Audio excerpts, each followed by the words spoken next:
Hey guys, welcome to another video. It's Ray, and today I'm doing a Mediterranean build. Mediterranean builds are one of the things I have the most fun doing. I try not to do them that often just because I feel like if I did them as often as I wanted, I would end up with like literally way too many. So I want to have a variety of builds out there. So that's why I don't do them that often. But I am doing one today because I just couldn't resist. I knew I wanted to do something with the debug menu. So a lot of the items I use are featured in the menu. And I started out with this like kind of bell piece that you see here. And then I worked basically from there on. And I found this cute little like chimney top piece. And I was able to kind of blend that into the whole like main piece that I found and kind of bring it down from there. So that is what I used kind of in this front center section.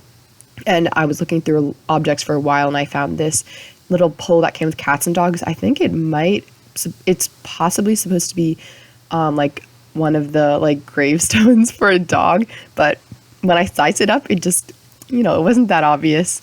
And also I couldn't find anything that was like dark enough to blend in with that kind of dark, like dirty white color that the other pieces were. So that was the only thing that really would fit without being super bright and pop out. I wanted to kind of blend in and match the rest of it.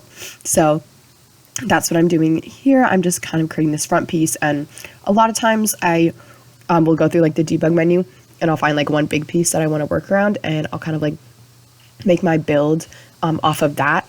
And that's definitely what I did in this build.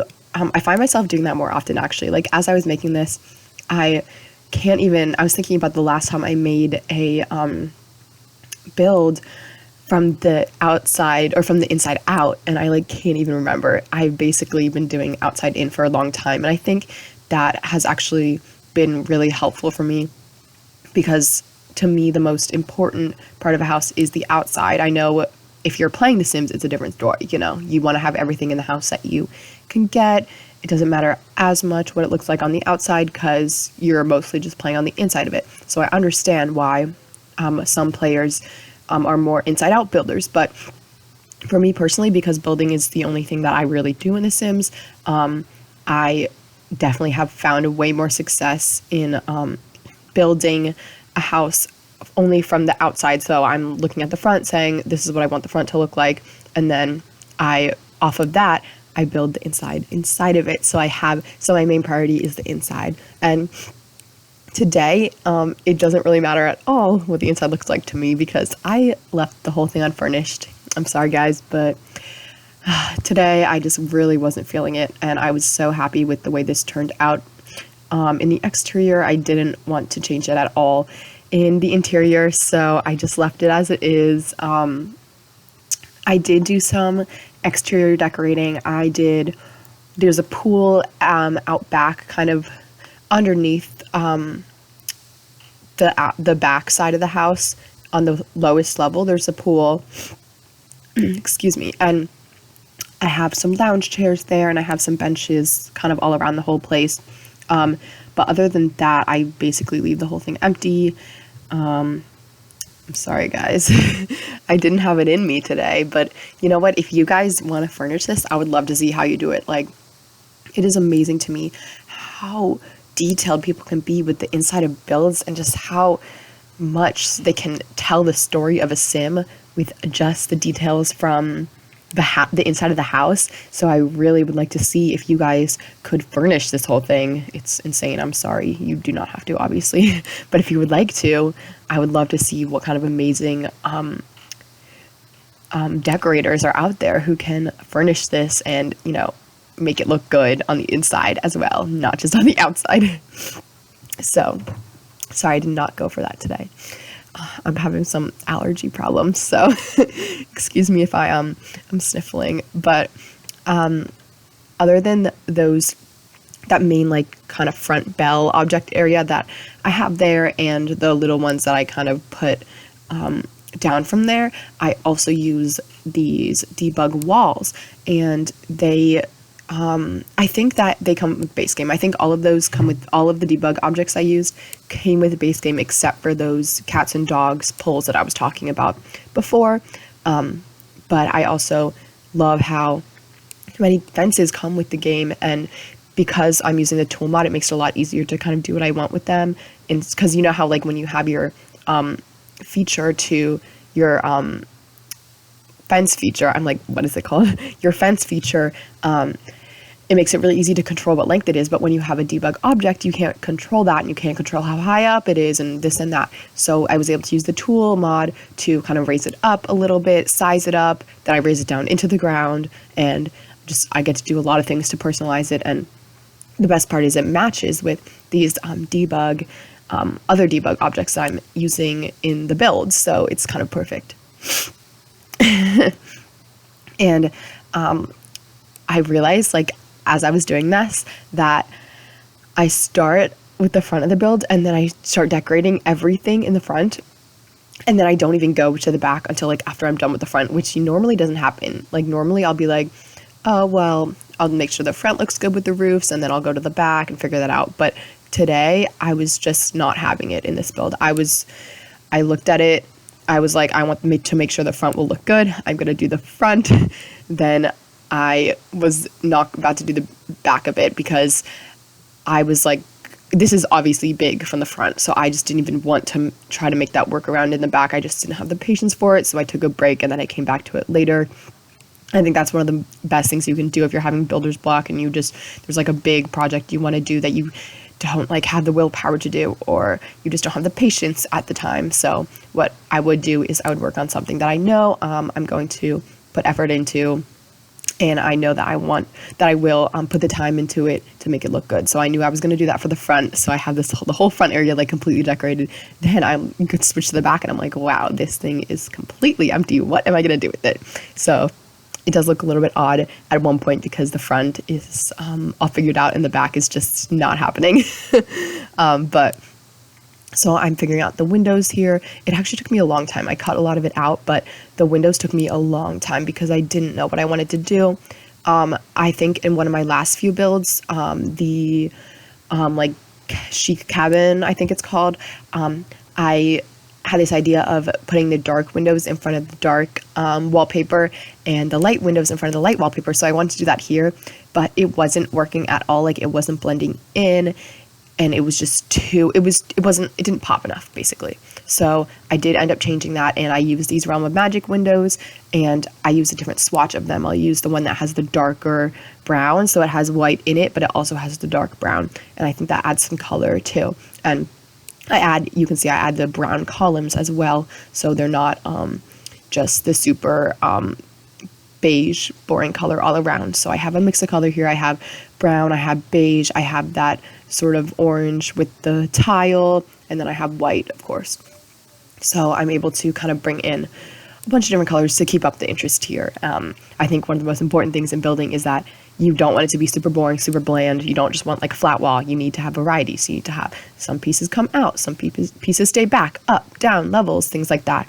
And you definitely want a variety of colors, unless like, you're going for a modern monochromatic builds, like you want your blacks and whites, obviously. But if you're going for a build that has, that you want to keep it interesting, but it doesn't have like that pop that you want it to have, you need to make sure you have those variety of colors. And that's one thing that I really love about Mediterranean builds, because it's so easy to have those colors in it anyways, because you already have those bright colored roofs, and you have that variety of brown and beige, and just it works out perfectly. And that's one thing that I love about it. And I add, of course, these red flowers. I add a pop of like red and pink kind of to the whole build with plants, and excuse me, I think it ends up working out pretty well. So I'm proud of that. And geez, these allergies are really killing me, guys. I'm sorry. So now I'm doing the back, like I was talking about. It was completely empty. So I finished the front. I was like, what? It looks so good. Then I go to the back and I'm like, great. So what am I going to do here? What am I going to do about this? So I'm just doing that now. I don't know what I want to do with this back piece yet. I think I leave it and then I come back to it once I figure out the top area over here, but I don't know what I'm going to do at that bottom level. As you can see, there's that whole level below this level that I'm building, and I don't know what to do with it. So I do end up coming back to it later once I also figure out the bottom level for the front. I had to come back the next day and figure out what I wanted to do for like the very bottom level, because as you saw, the only part I had of the lowest level built was just those like that little entrance area with the stairs, or I'm going to put stairs in them to come up to that main level area. So I didn't know what I wanted to do. I didn't know if I wanted it to be like only landscape or I want it to be actual build, because I think that first level can make a big difference, because if the first level is just like landscaping, it can make the house look smaller. But if you want the house to look super grand, what you're going to do obviously is you're going to add that whole first level down below it as well, so it makes it look super tall and like elegant and detailed. So I did end up doing a combination. I used debug pieces to kind of make like a landscaping type look with like rock structures, but then I also have some of it is actual house basically. So there's some like little balcony areas and some windows and other things like that. So it is a combination. I like the way it turned out because it adds variety, but it also adds detail, and it's not just one or the other, and it makes the build look good, but also not too boring. So basically that's what I go for in my builds. I just want them to be kind of interesting. I want the wow factor, kind of like the Sparks challenge. So like reading the criteria, the voting criteria for the Sparks challenges, those actually like helped me like a lot with my like the way that I put like how I put my thoughts into words, because I can never say it. I'm like curb appeal, like it needs to look good, but they did a really good job at saying like there's the wow factor, the right when you look at it, you're intrigued, you want to look more. So that's kind of what I'm going for my builds. Basically everything that the all the criteria that the Sparked challenge judges wanted to see in those builds, that's basically everything I'm going for in my builds. And I didn't know exactly how to put it into words until I saw exactly how they worded it. And I was like, yes, that's what I'm trying to see. I just can't think of my words because I don't know, it never comes to me. But that's basically what I'm going for. So I don't remember the whole list, but there was a whole bunch of criteria about creativity and just like the way it looks. And that definitely resonated with me a lot. So I thought that the way they said it was really nice, and you should definitely check that out if you're wondering like what they said, because obviously I don't remember all of it, but I just thought it was pretty helpful and kind of good to just see it in words. So I'm still doing the upper part here. Oh my goodness. And I go to the back later. But right now I'm just finishing up all the details. I'm adding some more windows, and of course I go crazy with the columns. It took me a while to figure out all the columns too, but like I said, I ended up going with the white on white columns, and with the beige color I pair those with the brown, and in that way I was able to put like you can see in the little center back piece there, I was able to put that kind of decorative object for the outside of it that had that cute little like brown window, and I add those windows around other parts of the build as well, so that I can bring in some color and some detail. And I just thought that was super cute, and it kind of gives it a little variety in the way it looks. So I kind of liked that. So here I'm just adding some detail to the sides, because I'm looking at the sides and I'm like, there's nothing there, I need to add some things, right? So again, I'm taking that decorative piece that I just talked about, and I'm adding it there. And I'm thankful for Tool during this, because I was able to like kind of size them down and up, because that thing is a very specific size, and I wanted to be able to fit it in multiple areas of the house. As you can see, I put it around quite a few places, so I wanted to make sure that I could have it with kind of like 4 unit wide roof and 6 unit wide roof, so I was able to size it up and down to make it kind of fit in there without like sticking out too much. So here I'm using my debug fences, using the tool object like I said to bring them down into the ground, and then I just add some more, because as you know, you can never make them the perfect length, so I did have to kind of bring them into each other. But the best thing about these fences, and I didn't realize this until I just used them because I have not used these fences before, they don't flicker at all. So just those, if you line up those arches and you put them right,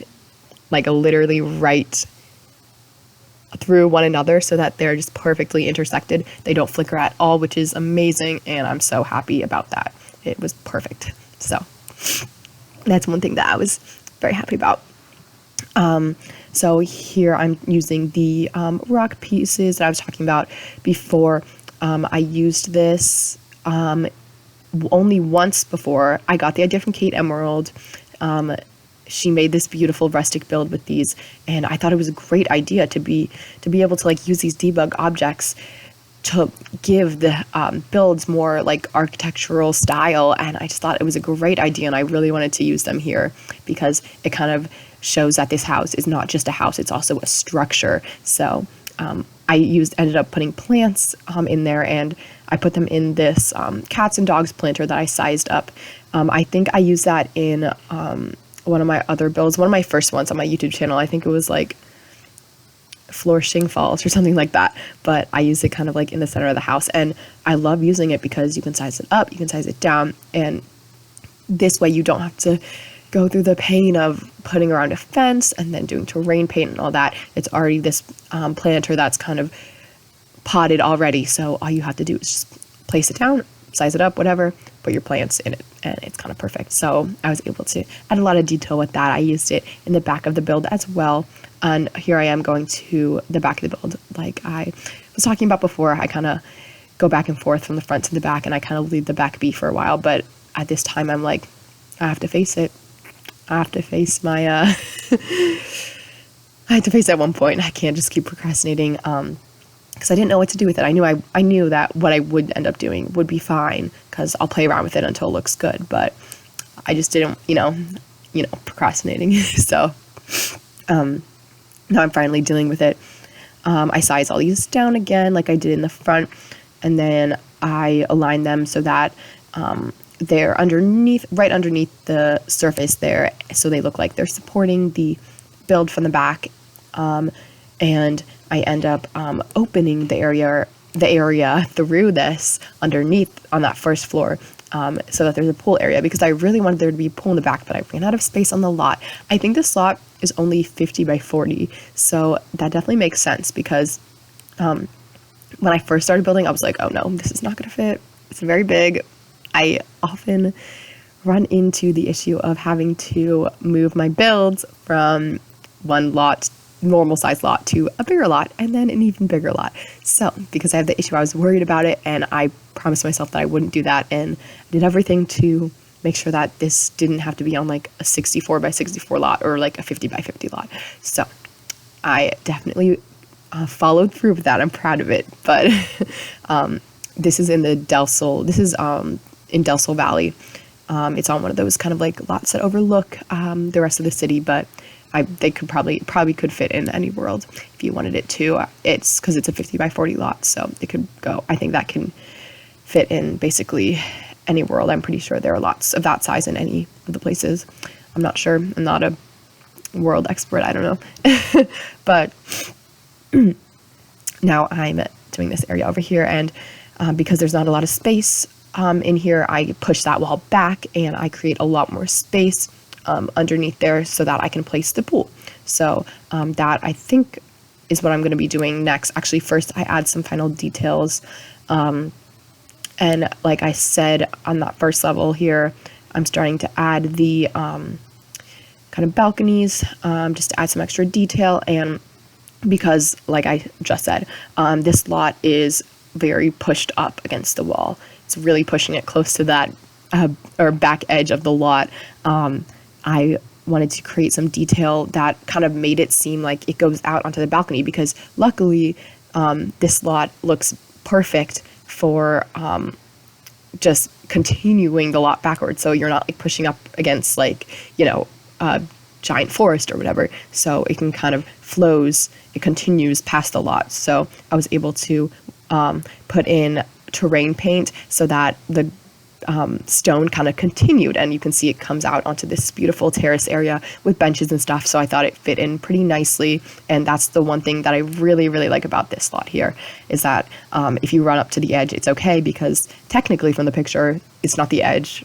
I mean, it is for what you own, but like for your Sims, they could go further and kind of like walk down that area and explore it, and they can sit on those benches and stuff. So I thought that was kind of perfect. But I guess before I do the pool area, I think I do the landscaping a little bit, and I first start adding all these plants. I originally didn't want to add these because I feel like I tend to go overboard with them, but I promised myself I was not going to do that. I really didn't want to make it too extra with those wall plants, but I do like going through everything, having a one last look around the entire build, because I end up adding a lot of details. Like I just added some windows, and I added some of those little brown ones, the cute ones that I was talking about before. So I just wanted to do that one last time just to make sure everything looks nice and it was all detailed, because I wanted this house to be realistic. Like, it's big, but there's no issue with making it detailed, right? So I just wanted to make sure I had all the details in there, and you can watch me struggle for a while trying to get that plant to stay there without being recognized as an indoor plant. And I think I continue this fence.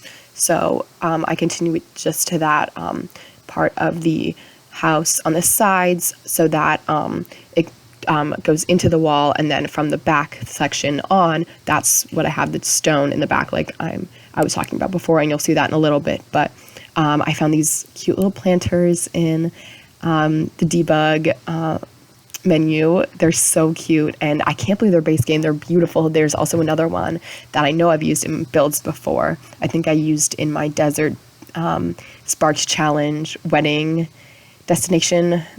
That was a lot of words. The wedding destination, the desert one that I did challenge. So I used the other pot, but I love it so much.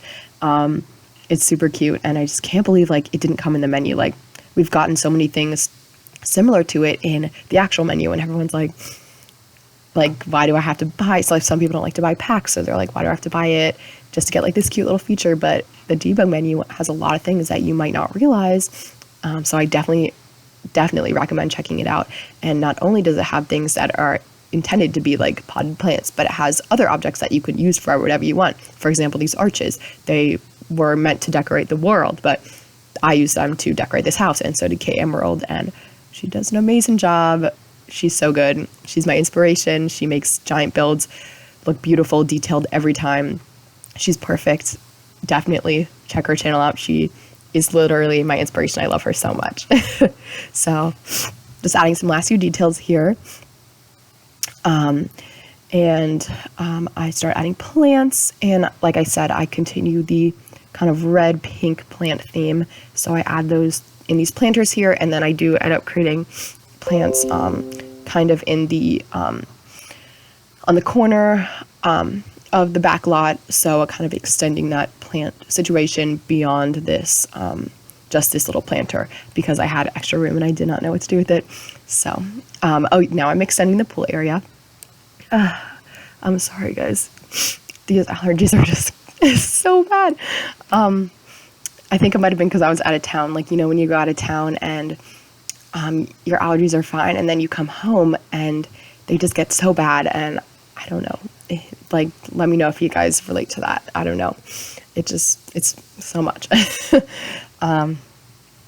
So yes, I'm doing the pool area like I was just talking about, and because I extended it back, I was able to create a nice little space back here. I add some like reclining chairs, and just add some cute little benches all around the place. I think I added all the benches and like all the outdoor decorative furniture. I think I had those off camera, but you can probably see them in the screenshots, and if you download this off the gallery, you'll be able to see them. They're kind of just like cute little ones everywhere.